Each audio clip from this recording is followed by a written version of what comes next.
Buenas noches una vez más. Bien, hoy vamos a continuar con la enseñanza de la semana pasada. ¿Recuerdan cómo se llamaba la enseñanza? Señor, enséñanos a orar. Y esta enseñanza la tomamos del Padre Nuestro, de aquel pasaje de San Lucas capítulo 11, donde uno de sus discípulos de Jesús le preguntó precisamente esto, le pidió más bien, Señor, enséñanos a orar.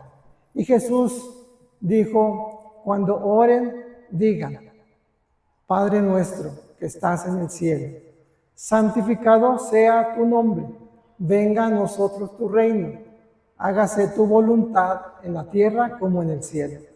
Danos hoy nuestro pan de cada día, perdona nuestras ofensas, como también nosotros perdonamos a los que nos ofenden.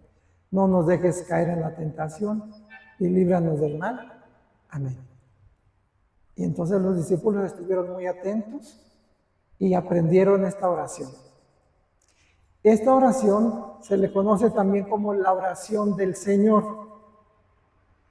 Y también se le conoce como la oración dominical. Cuando digan la oración dominical, entonces es el Padre Nuestro. Varios santos se refirieron a esta oración como la oración dominical. Y decíamos la semana pasada que es la oración más importante de la iglesia. Es la oración más completa y más perfecta. Hay un santo llamado San Andrés Bacete. San Andrés Bacete dice, cuando dices el Padre Nuestro, el oído de Dios está al lado de tus labios. Qué bonito.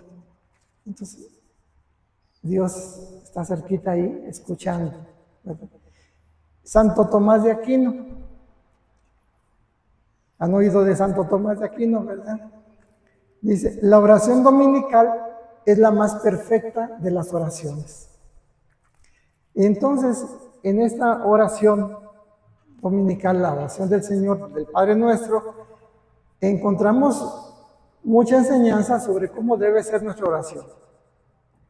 La dividimos esta oración en dos grandes partes, ¿se acuerdan? Una parte que le llamamos introductoria y luego la segunda parte, las 7 peticiones. La parte introductoria no es una introducción literaria o una introducción a un discurso. Es la introducción a la presencia de Dios. Entonces, hablamos que la palabra clave para llegar a la presencia de Dios era Padre. Porque Dios está esperando que sus hijos se acerquen a Él, que clamen. De hecho, hay una cita en la Biblia que dice, clama a mí y yo te responderé. Cuando me busques me encontrarás. Entonces, clama a mí, yo te responderé. Y la palabra Padre abre el corazón de Dios, porque Dios se siente lleno, se siente pleno. Porque cuando nosotros decimos Padre, en arameo, la palabra Padre es Abba, que significa papi, papá, papito, ¿verdad? Entonces, y nuestro nos habla de que somos miembros de una familia. Cuando le hablamos a Dios, tenemos que decirle Padre Nuestro, porque no solamente es mío, es mi Padre, pero también de todas las personas que me rodean. Ahora dice que estás en el cielo. Estoy haciendo un pequeño resumen de la semana pasada. Que estás en el cielo. ¿Qué es el cielo? El lugar donde Dios vive, donde Dios habita. Y el cielo puede ser tu corazón. Si dejas que Dios habite en tu corazón, ahí está el cielo. Entonces, hay una cita de la Biblia que les di la semana pasada, es Hechos de los Apóstoles 17:28. Esa cita que nos dice, en Dios vivimos, nos movemos y existimos. Entonces, ¿dónde está el cielo? Y nos decía el catecismo, ¿dónde está Dios? Ese es donde está el cielo. ¿Y dónde está Dios? En el cielo, en la tierra y en todo lugar, ¿verdad? Ahí está Dios. Ahora, hay un salmo, el Salmo 139. El Salmo 139. Nos dice este salmo: ¿a dónde podré ir lejos de tu espíritu? ¿A dónde huiría lejos de tu presencia? Si yo subiera a las alturas de los cielos, ahí estás tú. Si bajara a las profundidades de la tierra, también estás allí. Si levantara el vuelo hacia el oriente o habitara en los límites del mar occidental, aún ahí me alcanzaría tu mano. Tu mano derecha no me soltaría. Si pensara esconderme en la oscuridad o que se convirtiera en noche la luz que me rodea, la oscuridad no me ocultaría de ti y la noche sería tan brillante como el día. Así que el Señor está ahí donde tú vayas, donde está tu corazón, ahí está el Señor. Bueno, entonces eso es lo que nos va a introducir a la presencia de Dios, tener esa confianza de hijo, de llegar a su presencia y decir que estás en el cielo, saber que estamos en la presencia de Dios. Hay un sacerdote que en paz descanse llamado Padre Darío Betancourt. Fue un gran impulsor de la renovación carismática, un sacerdote con muchos dones y carismas de sanación, sobre todo sanación interior. Este sacerdote daba este consejo: cuando vas a orar, entra a la presencia de Dios, imagina que Jesús está ahí presente, que Dios está ahí presente. Pero es decir, es como un ejercicio que tú vas a hacer, pero de imaginación. Aunque no lo logres, Él está ahí, ¿verdad? Él está ahí. El Señor está presente. Entonces, me acuerdo de una de mis hijas cuando era pequeña, de repente volteaba y se daba una vuelta de repente. ¿Qué haces? Es que a ver si descubro a Dios, ¿verdad? Porque Dios, ella aprendió eso, que Dios está ahí siempre a tu lado. Entonces, esa es una realidad. Si tú cierras los ojos, experimenta el amor de Dios, el abrazo de Dios, que Dios está aquí entre nosotros, que Dios nos rodea. ¿Se acuerdan la pequeña parábola que platicamos la semana pasada? En Dios vivimos, nos movemos, existimos. Era de esos pececitos que le preguntaba un pececito al otro: ¿y dónde está el océano? Y que le dijo el pececito: en él vivimos, nos movemos y existimos, ¿verdad? Entonces Dios nos rodea. Bien, entonces vamos a entrar ahora a la segunda parte de esta enseñanza, que es las 7 peticiones del Padre Nuestro. ¿Sabías que cada vez que oras el Padre Nuestro estás haciendo 7 peticiones? A lo mejor sí lo sabíamos o no estábamos muy conscientes de esto. Y esto nos va a ayudar a vivir y a profundizar en nuestra oración. Porque rezar el Padre Nuestro pausadamente, ir meditando todo lo que va diciendo, es una oración completísima, ¿verdad? No necesitas más, es decir, necesito la oración de sanación interior. Perdona, el perdón es una oración de sanación interior, ¿verdad? Una oración de liberación. Líbranos del mal. Y todo lo que tú vas necesitando, ahí está en el Padre Nuestro, está expresado. Entonces, las 7 peticiones son: santificado sea tu nombre. ¿Sí? Es lo primero. Entonces, se las menciono de una vez. Segunda, venga a nosotros tu reino. Tercera, hágase tu voluntad, en la tierra como en el cielo. Cuarta, danos hoy nuestro pan de cada día. Quinta, perdona nuestras ofensas. Sexta, no nos dejes caer en la tentación. Y séptima, líbranos del mal. Entonces vamos a ver. Primera, santificado sea tu nombre. 3 puntos aquí en esta. Hay mucho que hablar de cada una de ellas, pero solamente voy a mencionar 3 puntos. En esta primera petición nos enseña que el primer anhelo de nuestro corazón debe ser la gloria de Dios. Fíjense, lo primero, cuando vamos a orar, muchas veces empezamos a orar y lo primero que empezamos a hacerle es estarle pidiendo. Pero aquí nos enseña que lo primero que hay que hacer es alabarlo, buscar que Dios sea glorificado. Dice el Salmo 19, los cielos cuentan la gloria de Dios. El universo alaba al Señor. Los pajarillos alaban al Señor. Y dice el Salmo 150, todo lo que respira alaba al Señor. Entonces, nosotros fuimos creados para alabar al Señor, conocer, amar y servir a Dios.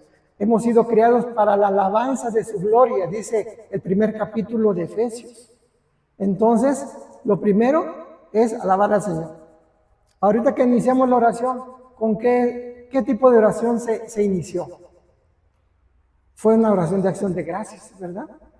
Y después hubo una oración de petición y una petición de invocación al Espíritu Santo. Pero siempre tendríamos que comenzar con esa oración de buscar la gloria de Dios. Segundo punto de santificado sea tu nombre. Nos debe llevar esta petición a que todo lo que hagamos sea para la gloria de Dios. Que mi vida sea una alabanza para Dios. Señor, santificado sea tu nombre. Es decir, que mi vida te alabe, que todo lo que me rodea te alabe, que todo lo que haga yo en este día sea para la gloria de tu nombre. ¿Y dónde dice eso? En 1 Corintios, me van a ayudar a buscar las citas, 1 Corintios 10, 31, dice, sea que coman, sea que beban, cualquier cosa que hagan, todo sea para la gloria de Dios. Fíjense qué bonito. Decía un sacerdote aquí de la arquidiócesis que él lo primero que hace es un sacerdote ya grande de edad, que es el párroco ahí de Jesucristo sumo y eterno sacerdote. Dice que lo primero que hace al levantarse es que todo lo que haga en este día sea para la gloria de Dios, para la gloria del Padre, gloria del Hijo y gloria del Espíritu Santo, que era su oración al despertar. Muy bonita oración, ¿verdad? Buscar que todo glorifique a Dios. ¿Qué dice Mateo 6:33? Lo cantamos inclusive, busca primero el reino de Dios y su justicia y todo lo demás se dará por añadidura. Entonces, es la invitación. Ahora, ¿es el deseo de Dios que todo le alaben? Sí. Porque ¿saben qué? Dios busca nuestra felicidad. Y cuando tú le alabas a Dios, eres feliz. Hay un cantito que dice, no puede estar triste un corazón que alaba a Cristo. No puede estar triste un corazón que alaba a Dios. ¿Lo han oído? Por eso le canto, aleluya. No puede estar triste un corazón que alaba a Dios. Entonces, si tú estás alabando a Dios, vas a encontrar el camino a la felicidad. Aún en la adversidad, alaba a Dios y te va a ayudar a superar la adversidad, porque cuando anda uno triste, deprimido, tu mirada es hacia el piso, es abajo, pero cuando tú alabas a Dios, tu mirada es hacia arriba. ¿Cómo le hacen las mujeres para cuando no quieren llorar? Ya abren los ojos más allá, hacia arribita, para no llorar, ¿verdad? Los agachas y empiezan a escurrir, los agachas y empiezan a escurrir las lágrimas. Salmo 144, versículos 10 y 12. En una Biblia es el 144 y en otras es el 145. Dice, que te alaben, Señor, todas tus obras, que te bendigan tus fieles, que hablen del esplendor de tu reino, que hablen de tus hechos poderosos, que se haga saber a los hombres tu poder y el gran esplendor de tu reino. Es una invitación, que todos los fieles te alaben, que todas tus obras te alaben. Muy bien. Y entonces empezar con esto, santificado sea tu nombre, nos hace recordar los mandamientos de la ley de Dios. El primer mandamiento que nos dice, amarás a Dios sobre todas las cosas, ¿verdad? Y la versión mosaica dice, no tendrás otros dioses delante de mí. ¿Sí? Yo quiero que tu nombre sea santificado. El nombre es la persona de Dios. ¿Y qué dice el segundo mandamiento? No tomarás el nombre de Dios en vano, ¿verdad?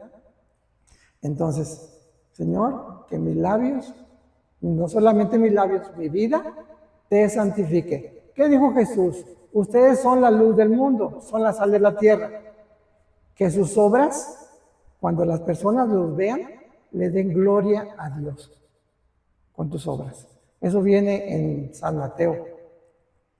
San Mateo. Bueno, primera petición, santificado sea tu nombre. Segunda petición, venga a nosotros tu reino. Venga a nosotros tu reino. Entonces, Romanos 14:17 nos dice que es el reino de Dios. Es una pequeña descripción del reino de Dios.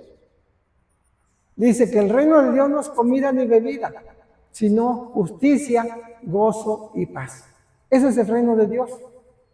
Justicia, gozo y paz. Hay más cosas. Por ejemplo, es un reino de verdad, un reino de luz, un reino de amor, ¿verdad? Pero en la descripción que da Romanos, San Pablo a los Romanos dice justicia, gozo y paz. Ahora, venga a nosotros tu reino. La segunda petición. El reino de Dios es el gobierno de Dios. Que venga, ¿a dónde? A nosotros, pero primeramente a mi vida. ¿Tú no quieres que en tu vida haya gozo, haya paz, haya armonía, haya justicia? Y cuando estás rezando, venga a nosotros tu reino, venga a mi familia tu reino, venga a mis hijos tu reino, tu gobierno, venga. Es una oración de intercesión muy, muy poderosa. Que venga a mi familia, que venga a mi trabajo, tu reino. Porque donde llega el reino de Dios, todo se transforma. La predicación de Jesucristo, cuando Él empezó a predicar, ¿alguien sabe qué era lo primero que decía? Conviértanse. Sí, era lo primero que decía. Arrepiéntanse, porque el reino de Dios ha llegado. ¿Sí? Esas son las primeras palabras de Jesús, cuando Él empezó a hablar. Y mire, hay un misterio del rosario, donde nosotros recordamos y honramos esa misión de Jesús. ¿Alguien sabe cuál misterio es? Sí, pero ¿de cuál? Ya ahorita decimos 5 misterios, ¿verdad?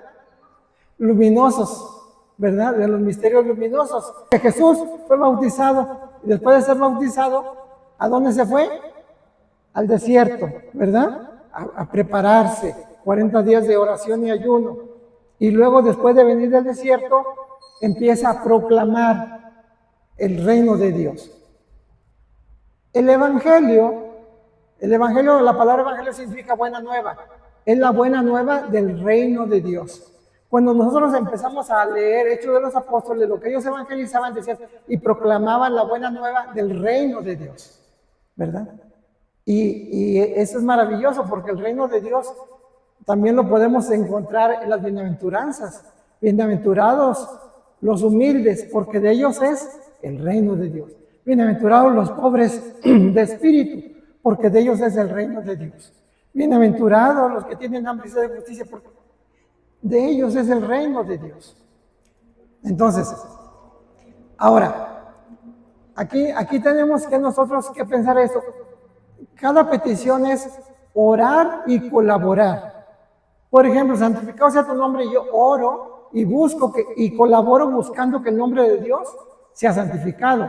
En esa segunda petición, venga tu reino, yo oro que venga su reino, pero también tengo que colaborar en que venga el reino de Dios. Y colaborar en que venga el reino de Dios se llama evangelización. Y cuando una persona está rezando, venga a nosotros tu reino, esta persona esta persona va a ser una persona también feliz. Cuando alabas a Dios, la primera petición te va a llevar a ser una persona feliz. Cuando colaboras en la obra de Dios, te va a hacer una persona feliz. ¿Ustedes alguna vez han servido a Dios? Sí. Y cada vez que tú, por ejemplo, le hablas a alguien de Dios y lo acercas a Dios, no te sientes feliz, ¿verdad? Es una felicidad, es un gozo interno. Sí. Por ejemplo, voy a poner un ejemplo aquí, Laurita. Laurita es muy feliz sirviendo a los jóvenes, ¿sí o no?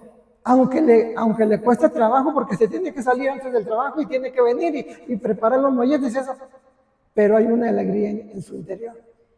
Y esa alegría nadie se la va a quitar. Y no tiene precio. No tiene precio. Entonces es una alegría. Cuando tú sirves a Dios, es una alegría de Dios que está en el interior. Entonces, por eso, siempre que podamos colaborar, servir, evangelizar también es hablar de Dios y hablar de su reino, pero también servir. Por ejemplo, el lunes las hermanas de la AP de Mujeres fueron a visitar un asilo. ¿Qué pasa con estas hermanas? A veces un dolor al ver la tristeza, cómo viven las personas, los viejitos, pero es una satisfacción interior y les aseguro, salen todas motivadas, ¿sí o no? ¿Verdad? Entonces eso es, venga a nosotros tu reino. Es la alarma. Fíjense esto que escribí. Este mundo creado por Dios le pertenece. ¿Sí? ¿Estamos de acuerdo? Pero Dios se lo entregó al hombre. ¿Sí o no? ¿Dónde se lo entregó? En el paraíso, ¿verdad? Le dijo, lo creó y lo puso al mando de todas sus obras para que tú gobiernes la creación. Le dijo Dios al ser humano. Y hay un salmo, es el Salmo 8, verso 4. Fíjense, dice, ¿qué es el hombre? ¿Qué es el ser humano para que lo recuerdes y te preocupes por él? Lo hiciste casi como un Dios, lo rodeaste de honor y dignidad, le diste autoridad sobre tus obras, lo pusiste por encima de todo. Entonces, aquí va lo que escribe. Este mundo creado por Dios le pertenece a Dios, pero Dios se lo entregó al hombre para que lo gobernara. El segundo pero el hombre engañado se lo entregó al diablo. ¿Sí o no? Adán y Eva le entregaron la capacidad de regir sobre el mundo, se lo entregaron al diablo. El diablo los engañó. Adán tenía una comunión con toda la naturaleza. Hasta los animales le entendían. No les puso nombre a los animales. Y cuando vio al león, le acercó acá y le jaló una oreja. A ver, ven para acá, quería venir. Y el león hacía, como un gatito, ¿verdad? Y dijo, esto se va a llamar león, ¿verdad? Pero después del pecado, jálale la oreja a un león, ya no se puede, se perdió el control. ¿Sí? Perdió el control. Entonces, ¿y esto viene en la Biblia? Sí, Primera de Juan 5:19. Primera de Juan, esto casi antes del Apocalipsis, viene la carta de San Juan, son 3 cartas, y en el 5:19 dice, sabemos que somos de Dios, los que hemos creído en Cristo, y que el mundo entero está bajo el poder del maligno. Ahí está. ¿Ven? Entonces, Jesús viene a proclamar el reino de Dios porque aquí en este mundo estaba establecido otro reino. El reino de las tinieblas estaba establecido acá. Y Jesús viene a establecer el reino de Dios en la persona del rey que Él es. Y viene por eso. Cuando expulsa a los demonios es porque el reino de Dios ha llegado. Dice el texto de San Mateo y San Lucas, que Jesús viene y expulsa a los demonios para restaurar el reino de Dios, porque el reino de Dios ha llegado. Frutos del pecado y del dominio de Satanás es la acción del maligno en la vida de las personas. La enfermedad también fue por causa del pecado. Y todo el caos en el cosmos se vio debilitado, se vio afectado por el pecado del hombre. El reino de Dios viene a restaurarlo. Entonces, si nosotros empezamos a colaborar evangelizando, se va a estar estableciendo el reino de Dios. Entonces, llevamos 2.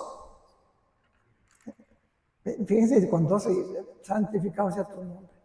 Venga a nosotros tu reino. Qué bonito, ¿verdad? Tercero, hágase tu voluntad en la tierra como en el cielo.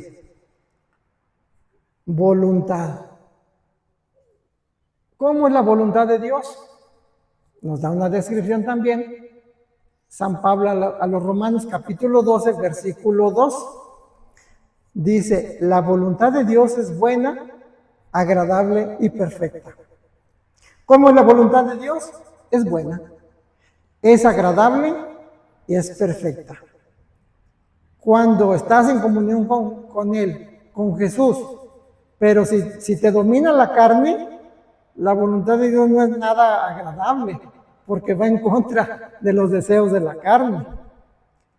Y esta palabrita que usa es perfecta, es lo mejor. Si tú le pides a Dios, Señor, hágase tu voluntad en la tierra como en el cielo.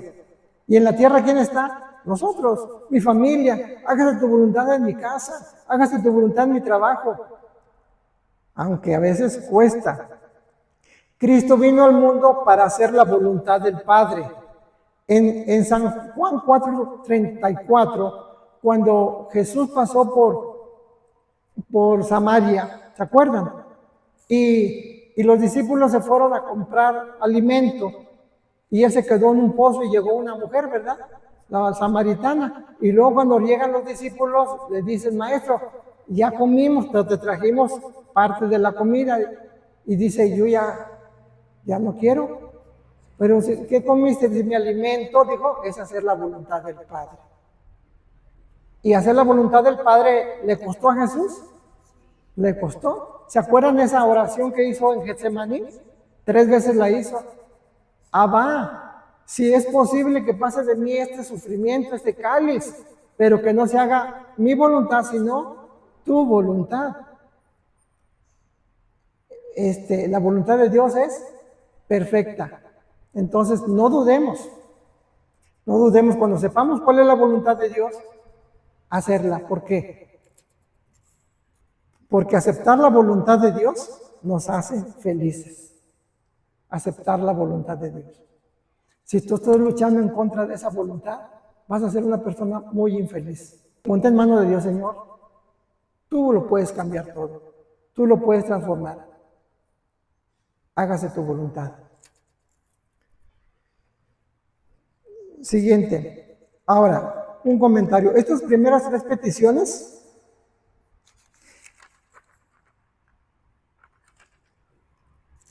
son 7, ¿verdad? Las primeras 3 buscan la gloria de Dios.